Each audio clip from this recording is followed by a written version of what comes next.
Olá! Os relacionamentos interpessoais projetados para o plano de uma convivência social têm exigido um constante repensar de responsabilidades e garantias. O conviver, amparado na indiferença para com os acontecimentos sociais ou no repúdio ao outro, precisa ser constantemente objeto de atenção, exigindo-se oportunidades de debates que proporcionem caminhos para a evolução do ser humano nas suas interações. Este tópico foi abordado durante a Mesa Redonda Sociedade Global, Caminhos para a Convivência, realizado durante o 2º Congresso Internacional de Ciência, Tecnologia e Inovação, e será a pauta do programa Saúde e Consciência dessa semana. Para falar sobre o assunto, convidamos os pesquisadores, a doutora Suzana Costa, do Instituto Politécnico do Cávado e do AVE, o IPCA, em Portugal, a doutora Viviane Celos, da Unicuritiba, e o doutor Wilson Engelmann, da Unicinos. É daqui a pouco, não saia daí.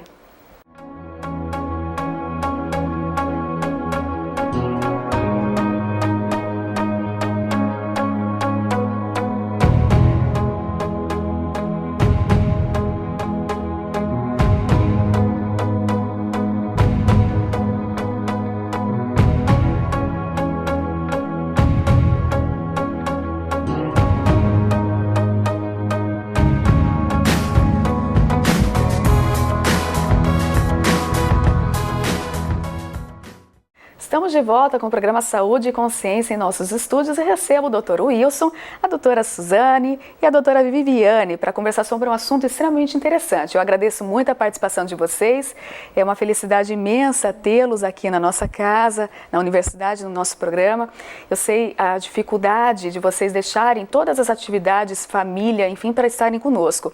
Professora, vindo lá de Portugal, professora Viviane se deslocando da capital para cá e o Dr. Wilson se deslocando então de Santa Catarina para cá também. A gente sabe dessa dificuldade, então eu agradeço muito a participação de todos os três. Durante a mesa redonda do Congresso Internacional de Ciência, Tecnologia e Inovação, foi discutido um tema bastante interessante, que é a inovação e tecnologia, só que daí é voltada para a área do direito. Doutora Wilson, estava olhando, você tem 3 belos livros, que fala de nanocosmético, com direito à informação, da bionanoética e da constituição de sistemas sociais e hermenêutica. Então, são assuntos que, na verdade, a gente, quando lê, pensa mais focado para a área da saúde. Como que relaciona o direito a esses assuntos, essa questão da inovação? O direito ele precisa também constantemente acompanhar os movimentos sociais. Então, hoje, como a gente percebe, como o tema da abertura que você mencionou, a questão da interação social, dos novos problemas que surgem com isso, dos desafios. Então, o direito ele precisa também de uma atualização no seu sistema normativo. Então, hoje, o que se percebe muitas vezes é que o Poder Legislativo não consegue dar conta dessa inovação que surge na indústria, que surge nos diversos segmentos e vem bater a porta do direito buscando regulação. Então, o que se faz, a pesquisa no direito e o desenvolvimento da iniciação científica na área jurídica, tenta buscar meios alternativos de regulação que não dependam tanto do poder legislativo, propondo, por exemplo, formas de autorregulação dessa inovação. Então, essas são questões desafiadoras para nós do direito, porque a gente ainda costuma trabalhar muito com a questão da legislação. Então, buscando uma lei para que a gente possa dizer, olha, temos uma regulação sobre a matéria. Mas me parece que no contexto de uma inovação tecnológica, de uma inovação tecnocientífica, em que nos laboratórios são produzidas pesquisas inovadoras, pesquisas de ponta e pesquisas, na verdade, que enfrentam paradigmas da própria ciência e que também estão desafiando os paradigmas que o direito normalmente segue. Então, o direito ele costuma trabalhar muito com a questão da segurança, com a questão da previsibilidade, e esses são paradigmas que estão sendo substituídos porque muitas vezes hoje, para você ter segurança, você precisa de uma lei. E o Poder Legislativo não tem condições, e aí não é uma crítica ao Poder Legislativo, mas pela própria morosidade natural que está na Constituição em relação ao processo legislativo, nós percebemos que demora, muitas vezes, para nós termos uma lei que possa tratar de uma nova tecnologia. E durante esse período em que o projeto de lei tramita no Congresso Nacional, no caso do Brasil, a gente percebe que a realidade vai mudando. E quando surge a nova lei, aquela realidade que foi imaginada, ela já não existe mais. Então, hoje, essa questão dos movimentos gerados pela globalização, da própria questão dos riscos que não ficam presos ao espaço territorial de um determinado país, o que se percebe tanto no plano brasileiro quanto no plano global é que as próprias empresas, as próprias organizações, elas estão trabalhando com normativas internas para que elas possam, de certo modo, respeitar alguns paradigmas, como, por exemplo, a questão do respeito aos direitos humanos. Então, os direitos humanos, como um tema global, como um tema que está na pauta e que está constantemente sendo discutido, ele aparece também hoje nos processos de regulação que as organizações adotam.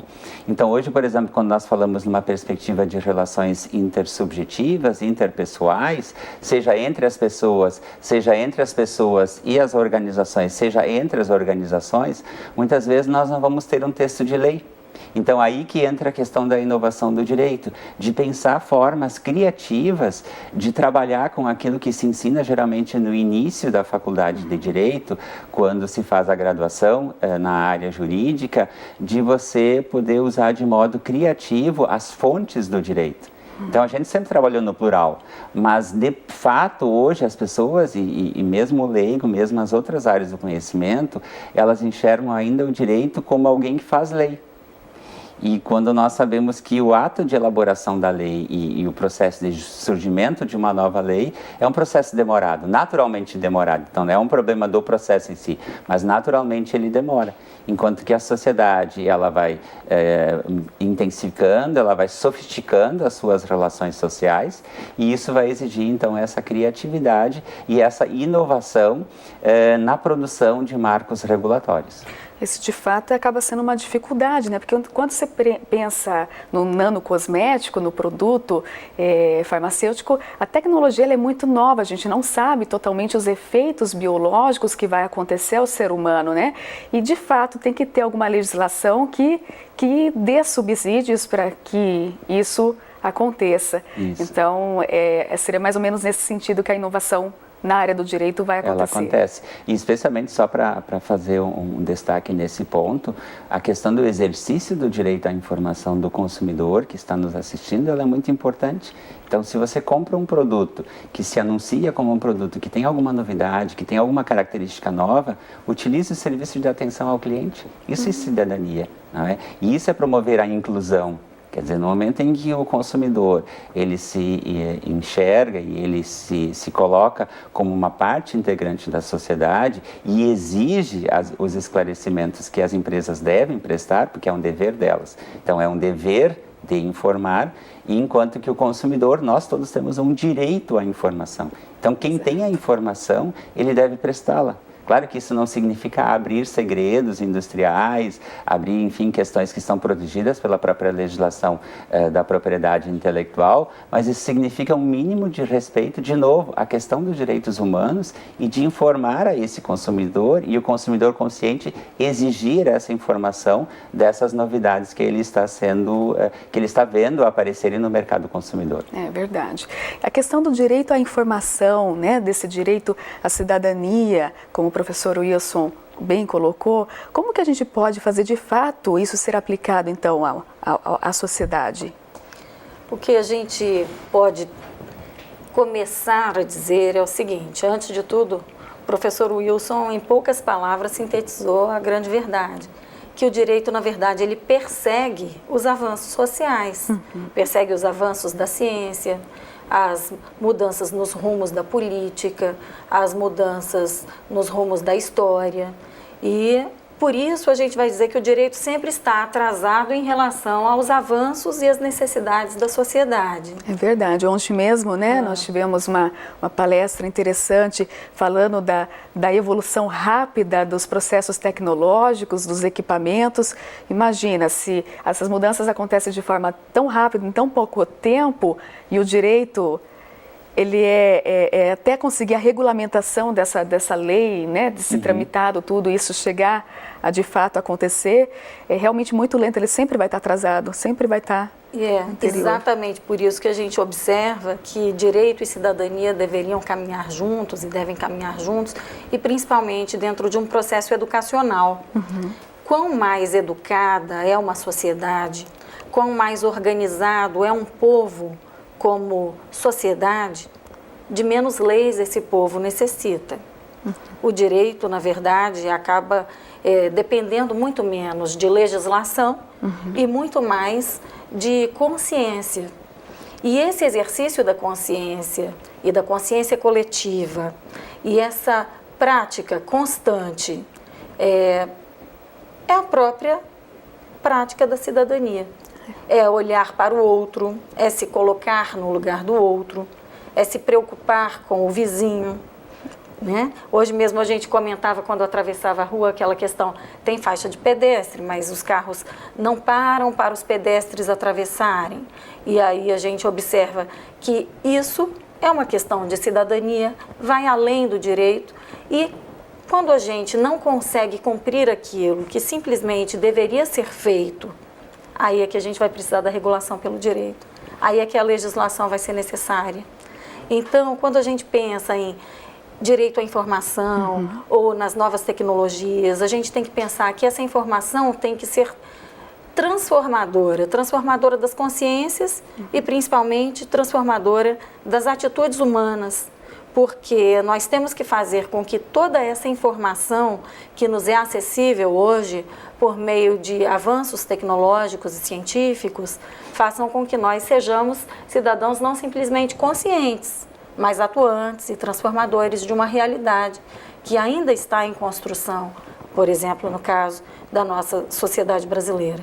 Isso seria um novo nicho, não é? De um profissional, um novo profissional que tem que ser formado no direito para tentar trazer todo esse processo à tona. É uma nova área de formação. É um desafio para os egressos do curso de Direito e para o próprio curso de Direito em capacitar essa mão de obra para poder ligar com essas questões diferentes, com esse manuseio das fontes e assim por diante. Nós vamos para um rápido intervalo e no retorno vamos entender como que Portugal vê toda essa visão, não é mesmo?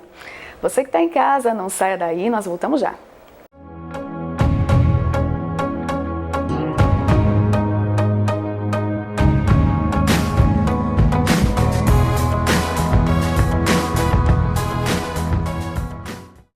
Capacitar profissionais para atuação na área de plantas medicinais. Esse é o compromisso do mestrado profissional em plantas medicinais e fitoterápicas na atenção básica da Unipar. Recomendado pela CAPES, com 2 linhas de pesquisa e moderna infraestrutura, o curso tem como objetivo formar mestres que contribuam com o setor produtivo e com o sistema público de saúde na área da fitoterapia. Venha fazer parte desta equipe de sucesso. Unipar, um espaço para o seu talento. Eu estou aqui para te apresentar a Unipar Social. Você sabia que a Universidade Paranaense é uma instituição comprometida também com a comunidade externa? É isso mesmo!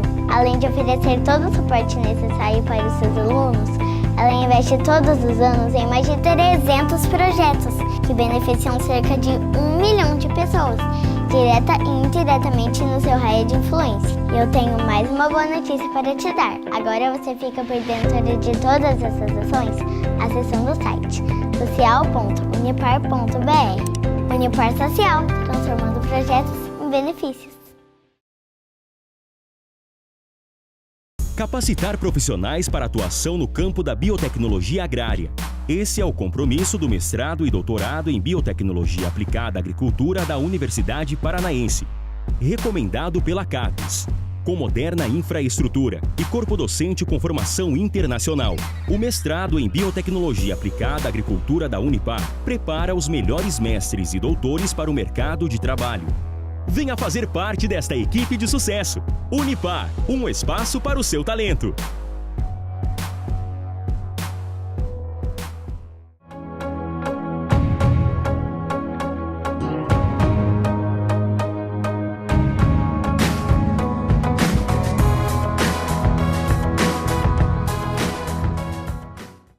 Estamos de volta com o programa Saúde e Consciência. Em nossos estúdios está a doutora Suzana, doutor Wilson e a doutora Viviane. Estamos conversando sobre as ferramentas, a tecnologia, na verdade, inovação, a questão dos direitos humanos e como que isso se traduz para a área do direito. Doutora Suzana, você veio lá de Portugal, do IPICA, está aqui conosco durante o Congresso Internacional de Ciência, Tecnologia e Inovação. De que forma que Portugal enxerga essas ações? É diferente no Brasil e no Portugal? Bom, nós temos muitas diferenças, não é? E também muitas semelhanças. Portanto, como é que a gente vê em Portugal a questão da inovação? Temos o mesmo delay entre a realidade e o direito. Portanto, também não conseguimos produzir normas jurídicas com a mesma velocidade do crescimento exponencial, como se falava na conferência de abertura da vossa conferência. Eu sou da área do direito fiscal e temos exatamente o mesmo problema. A fiscalidade só pode tributar os factos que estão na lei. Então, quando a realidade é mais veloz, mais rápida do que a lei, temos muitos factos que não são tributados. Então, as novas tecnologias, os novos produtos, o comércio eletrónico, colocam questões muito interessantes ao direito fiscal, que vai tentar rapidamente chegar à tributação daquelas realidades para não criar espaços de no tax land, espaços sem tributação. Nesta perspectiva, os Estados concorrem muito para atrair os seus novos residentes, as empresas, o investimento, e então nesse jogo os países tentam criar também através da fiscalidade mecanismos chamativos de todas essas situações para a sua ordem jurídica.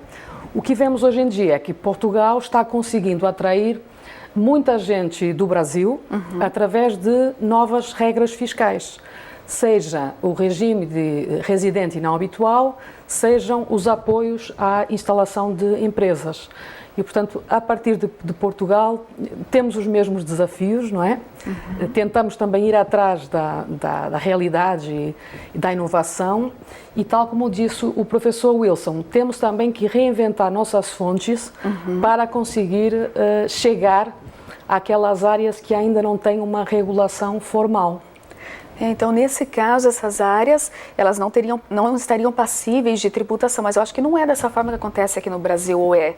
Aqui no Brasil, sempre se acha um meio de se ter taxas e tributação em tudo, não é dessa forma? Não, aqui no Brasil o sistema é bastante parecido, porque na área tributária vigora o chamado princípio da legalidade e da própria anterioridade. Então, você não pode, por exemplo, impor uma obrigação tributária, um tributo, sem que haja uma lei antes.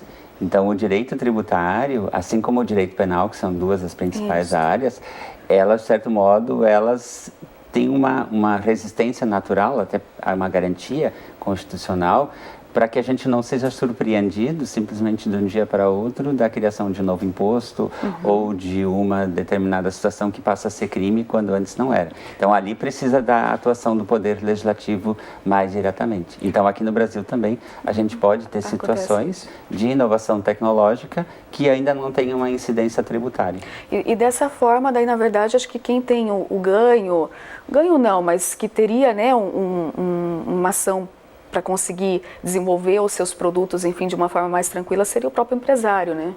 Porque nesse primeiro momento, então, que não tem essa regulamentação, que não vai ter a tributação, isso reduz um pouco os termos de custo para que ele possa se instalar naquele local e desenvolver a sua atividade. A gente poderia tomar como exemplo os bitcoins, né? Que inclusive ontem a questão dos bitcoins foi um objeto tratado também na palestra de abertura, na conferência de abertura, né? Essa moeda virtual que já quebrou as fronteiras, né, planetárias e atinge investidores informais no mundo inteiro, mas que se autorregulam e que realmente, aí sim, ainda essa questão não atingida pelo direito tributário e também não pelo direito penal, né? Mas, como o professor Tomazinho bem comentou ontem, os próprios investidores fiscalizam uns aos outros e analisam como aquele mercado está funcionando.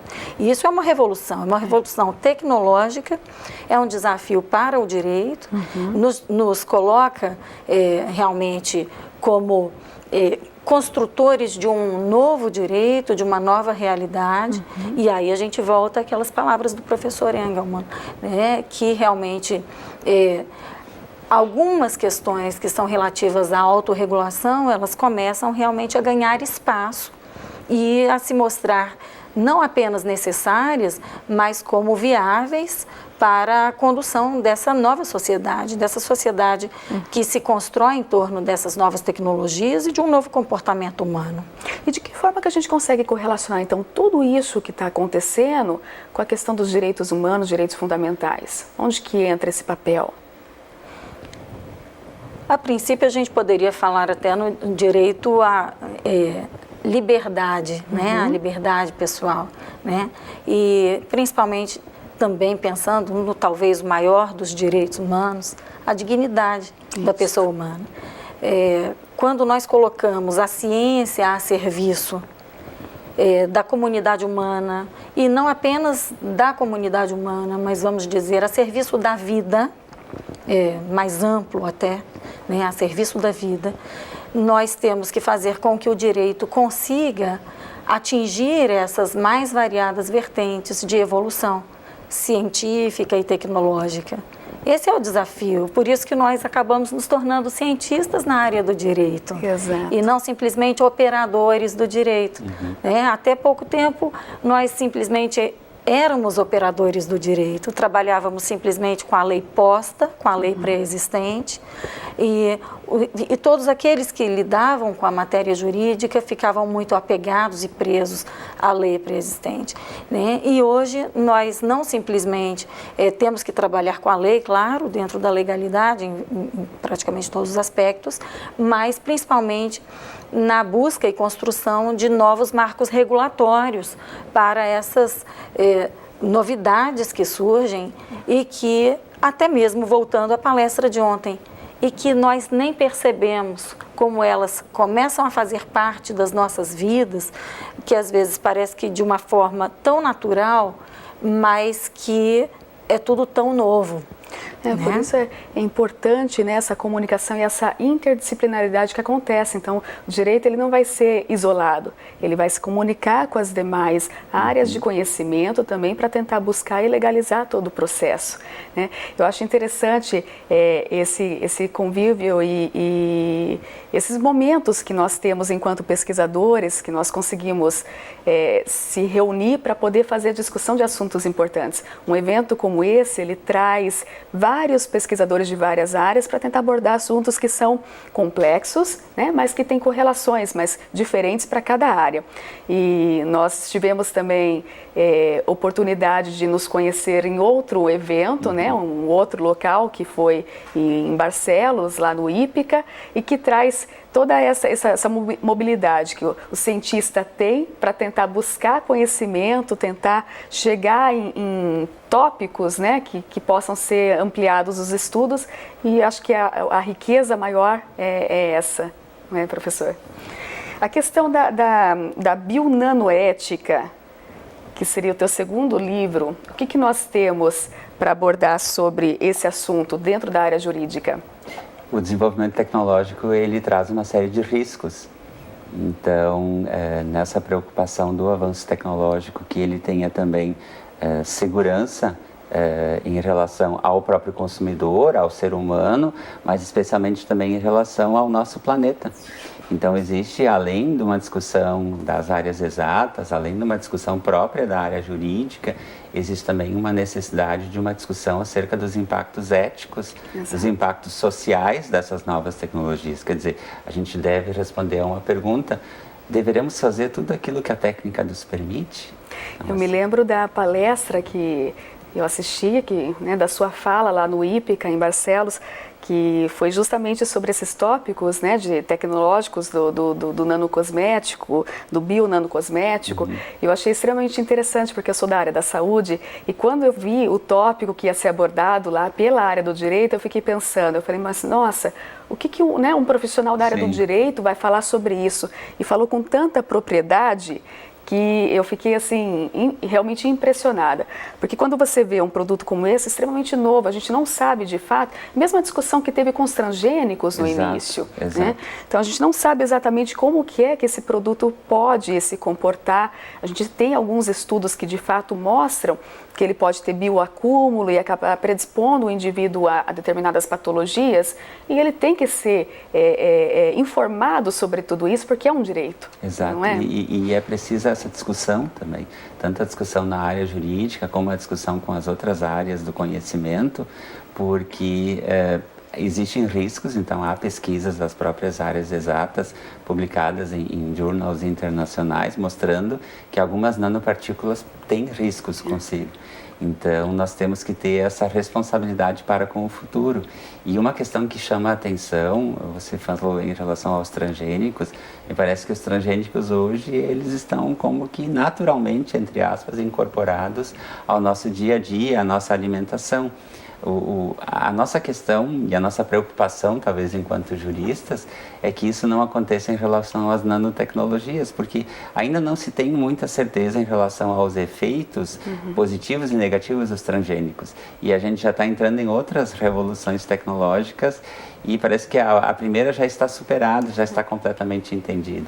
Então esse é um grande desafio dessa rápida transformação que a própria ciência produz em relação às novidades tecnológicas. Fantástico. Na verdade, eu acho que o crescimento, né, só tem a contribuir mesmo quando todas essas áreas começam a se conversar, e isso acaba sendo revertido em prol da sociedade. Eu acho que esse que é o grande que aí da questão. Okay. Eu agradeço imensamente a participação de vocês no programa, gostei muito da conversa, achei interessante, e agradeço a vinda de vocês principalmente. Nós estamos muito honrados, de fato, por vocês estarem aqui conosco na nossa casa, na nossa universidade. Obrigado. Muito obrigada. Muito obrigada. Eu agradeço a você que nos assiste e eu espero você na próxima semana.